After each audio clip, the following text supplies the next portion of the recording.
Harold was in his 70s, a grizzled old white American with a history of building businesses from the ground up. No MBA, no Ivy League, just grit, stubbornness, and a deep belief in fairness. Although he had long since handed over most of the day-to-day operations to younger execs, he still held the chairmanship and stayed involved in the shadows. His company had grown from a humble garage startup to a bustling multi-floor corporate operation with hundreds of employees.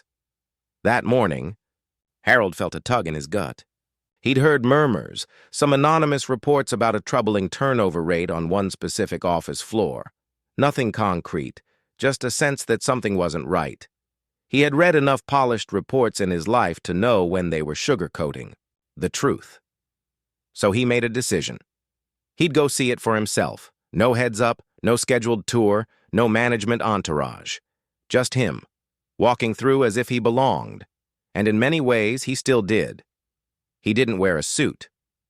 Instead, he wore a faded flannel shirt, old jeans, and a baseball cap that had seen better days. The security team barely noticed him as he slipped through the back entry of the building, blending in like a janitor or tech support guy on a maintenance. Run! No one gave him a second glance as he made his way to the elevator and pressed the button to the problematic floor. The air hit him the moment the doors opened. Not physically, but something was off.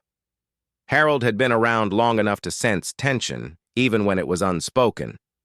People moved like shadows, eyes low, voices low, and smiles strained.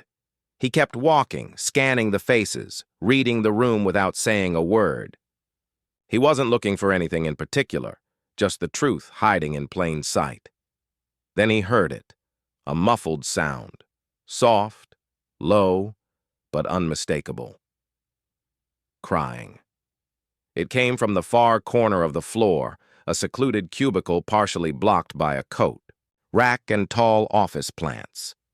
At first, Harold hesitated, unsure if he should intrude, but the cry wasn't a passing whimper. It was deeper, hollow, the kind of sound that came from being broken piece by piece over time. As he followed the sound, it guided him to a young black woman at her desk, shoulders trembling, face buried in her hands, trying to disappear into the tiny space around her. The hum of the office continued, completely oblivious. People moved, typed, talked, but no one saw her. Or maybe they just didn't want to. Harold's weathered heart sank. He wasn't naive. He knew racism still slithered its way into places, but seeing it here, in the heart of a company he had built with the idea of fairness and opportunity, made his blood go cold. He cleared his throat gently as he stepped closer, not wanting to scare her. She looked up, startled, quickly wiping her eyes, trying to plaster on a mask of composure. "I'm fine," she muttered, voice shaking. Harold didn't believe her. "For a second?" "You don't look fine," he said, gently lowering himself into the chair beside her cubicle. "I've seen a lot of fine in my life. This ain't it." She looked at him for a moment, uncertain. Harold didn't push. He just waited, letting her speak when she was ready. Eventually, she whispered, "It's not just the work. It's him." Harold's jaw clenched. He didn't know who him was yet, but he would soon. Harold didn't ask who him was. He didn't need to.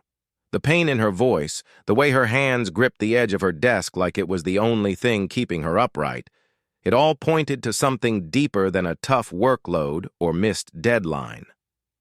He says, "I don't belong." "Here," she said, her voice barely audible over the low hum of office chatter, "that I'm only here because they need to fill quotas, that someone like me will never make it."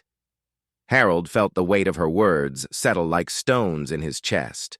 He had seen men like that before, cowards wrapped in authority, using their titles to mask their insecurities. It was always the same script, superiority dressed up as professionalism, control masquerading as leadership. Every day, he makes comments, little jabs. Today, he said maybe I should go back to where I came from, she said, her voice cracking. Harold stared at the desk for a long moment, jaw clenched tight. He thought of the decades he spent trying to build something better than the world he grew up in, better than the factories he once worked in as a young man, where jokes about race weren't jokes at all, just threats dressed in laughter. He asked, quietly, "What's his name?" Her eyes hesitated, but she finally whispered it. Harold knew the name. Middle manager. Been with the company for years. Got promoted fast. Too fast, Harold always thought. He had once dismissed the man as arrogant, but now it looked like arrogance was the least of it. "I tried reporting it once," she said. "But nothing changed. Just made it worse. He acts like he owns this floor, like he's untouchable." Harold's hands curled into fists at his sides, veins bulging on his weathered skin. "He doesn't own a damn thing," he said, voice low and firm. Just then, Harold's eyes drifted to a commotion a few desks down. The manager, mid-40s, white shirt and smug expression, was standing, berating someone else across their cubicle wall, voice too loud, tone too cruel. Harold caught snippets. "Don't screw this up again. We don't need more dead weight around here." Harold stood slowly, something burning in his gut. He walked toward the sound, each step deliberate, steady. As he got closer, the manager's voice rang out even clearer. "And you?" the man said, spinning toward the young black woman who had just stood up behind Harold. "Still crying? Maybe you're not cut out for corporate life. Maybe you belong somewhere else, huh?" Harold stopped. Right there, in the middle of the office, he turned around, eyes sharp. "That's enough," the manager blinked, taken off guard. "Excuse me?" Harold's voice didn't rise. It didn't need to. The room had gone still. "I said that's enough." "Who the hell are you?"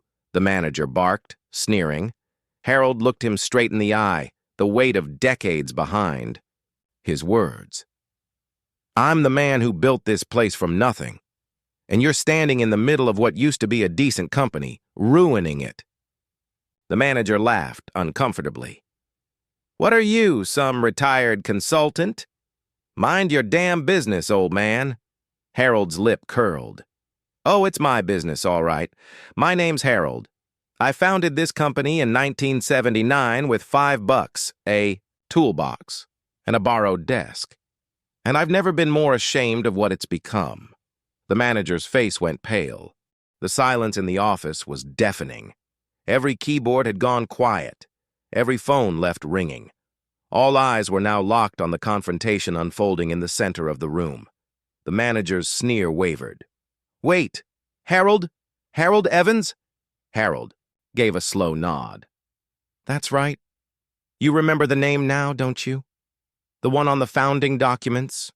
The one that used to be up on the wall before someone thought branding was more important than values?" The manager swallowed hard. "Look, I didn't mean anything by it, just a little office banter. She's too sensitive, that's all." "Too sensitive?" Harold's tone was flat, his jaw set. "You humiliate her in front of her peers, question her qualifications because of her race, and you think she's the problem." He turned slightly, scanning the faces of everyone on the floor. No one looked up. No one dared to meet his eyes. They all knew. Maybe not the full details, but enough to have seen it and said nothing. "I built this place with calloused hands and a broken back," Harold said, voice rising just slightly, enough to cut through the room like a blade. "And the whole point was to give folks a chance, anyone, no matter where they came from. If you're good, you belong. That was always the rule. Not this garbage." The manager tried to laugh again, but it was hollow now. "You're just overreacting, old man. You've been out of the loop too long. You don't know how things work now." "I know exactly how things should work," Harold snapped. "Respect, fairness, dignity. You treat people like humans, not trash you. Can kick around when you're bored." The young woman stood behind him, still visibly shaken, but something had shifted. Her arms were no longer crossed over her chest defensively. She was standing a little straighter now, shoulders lifted ever so slightly. "Here's what's going," To happen, Harold continued. You're going to gather your things, and you're going to leave. Today, the manager's eyes widened. You can't fire me. You don't even run day to day anymore. I don't need to run anything daily to clean up my own house, Harold growled. You're done, and I'll be damned if I let one more person like her go home crying because we let cowards like you stay comfortable. You don't have the authority, the manager snapped. Harold pulled out his wallet, removed a battered old ID that still bore his photo and the company seal. This says otherwise. I still sit on the board, still own a majority stake, still have the power to walk in and clean house when rot like you shows up. The manager's hands were trembling now, but he still wasn't done. They'll fight. This, HR, legal. You can't just... I already called HR before I came down here, Harold said, cutting him off. Told them I had a hunch. They're watching this on the security feed right now. Every word, every slur. You think I walk into a place like this without a plan? The manager deflated like a balloon, his face drained of all color. He looked around for backup, but no one moved. His reign, his little kingdom of cruelty, it was gone. The manager stood frozen, chest rising and falling with shallow breaths, the weight of exposure crashing down on him like a flood. He looked around the office again, hoping desperately for some kind of support. But the silence around him was colder than Harold's words. Nobody was coming to save him. His power had vanished the moment Harold walked in. I've worked here for 10 years, the manager stammered. I've led projects, trained teams. This woman, she's just a new hire. You're going to throw away a decade for... What? A misunderstanding? Harold stepped forward slowly, each word like thunder rolling across the floor. You didn't just say the wrong thing once. You poisoned this place with your ego. You harassed her, and likely others. You turned a floor full of talented people into hostages to your temper. The manager tried to interrupt, but Harold raised his hand. And let's not pretend you're only tough on her. You chose your target, a young black woman new to the company, trying to find her footing. You knew exactly what you were doing. You thought she'd stay silent, didn't you? The woman behind Harold said nothing, but her expression had changed. She was no longer shrinking beneath the weight of humiliation. She was watching, listening, her hands still clenched but now with purpose. Harold turned to her gently. You're not alone anymore, he said. You were never the problem. Then he turned back to the manager. You want to talk about time served? You want to talk about 10 years? Let me tell you something. I've seen men like you my whole life. I worked under them. I fought them. Hell, I fired more of them than I can count. You're not the first small man to wear a big title, but I swear to God you'll be the last one in this building. Zeitur. Manager took one step forward. You don't get to ruin my life because of some emotional overreaction. That's not justice. No, Harold said, voice suddenly calm, almost quiet. That's consequence, and you earned every bit of it. Security had been called by this point. 2 guards entered from the side of the floor, pausing by the elevator. Harold gave them a nod. Escort this man out of the building, immediately. The manager looked around one last time, eyes desperate, mouth open like he wanted to shout something. But there were no more words left, no more power to wield, no more games to play. As he walked out, flanked by security, the hush over the office began to lift. People shifted in their seats. Some exhaled quietly, others sat straighter. A few dared to look Harold in the eye, something they wouldn't have done 20 minutes earlier. He turned back to the young woman. What's your name? Danielle, she replied, her voice steady now. Well, Danielle, Harold said, nodding slowly. If you ever need anything, you come to me. I don't care what level you're on. You ever feel unsafe, unheard, disrespected, you come straight to me. Danielle blinked, then nodded. Thank you, sir. Harold smiled gently. Call me Harold. Harold stood in the center of the floor, surrounded by quiet. No one returned to work right away. No one rushed to fill the silence. Something had shifted, something fundamental.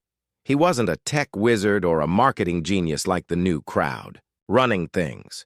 But Harold knew people, and he knew when fear had taken root in a place meant to inspire growth.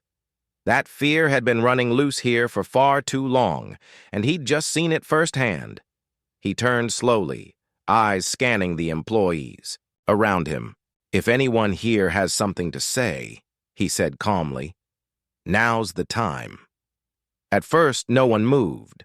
Then a man at the far end of the row, a programmer with tired eyes, stood and cleared his throat. "I've seen things too," he said hesitantly. He wasn't just like that with Danielle. He made comments about other women, mocked people's accents, called my Indian coworker a diversity win during a team lunch once. Someone else stood, then another. Stories began to spill, soft at first, then louder, like people finally letting go of secrets they'd been afraid to carry alone. Harold listened to every word. He didn't need to raise his voice. His presence was enough. "This isn't going to be swept under a rug," he finally said. "We're going to make some changes starting today. I may be old, but I still remember why I started this company. I wanted people to build something here, not survive something." He paused, then pointed to the glass-walled conference room. "Every single one of you who's experienced or witnessed this kind of behavior, come with me. Right now.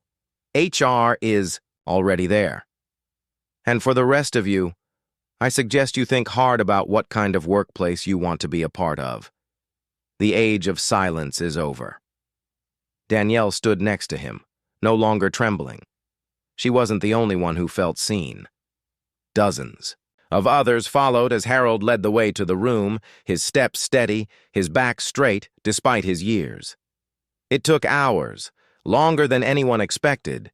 Stories poured out, names were named, and tears were shed. Some people admitted guilt, others apologized for their silence.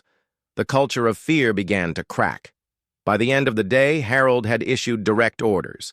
Several investigations would open immediately.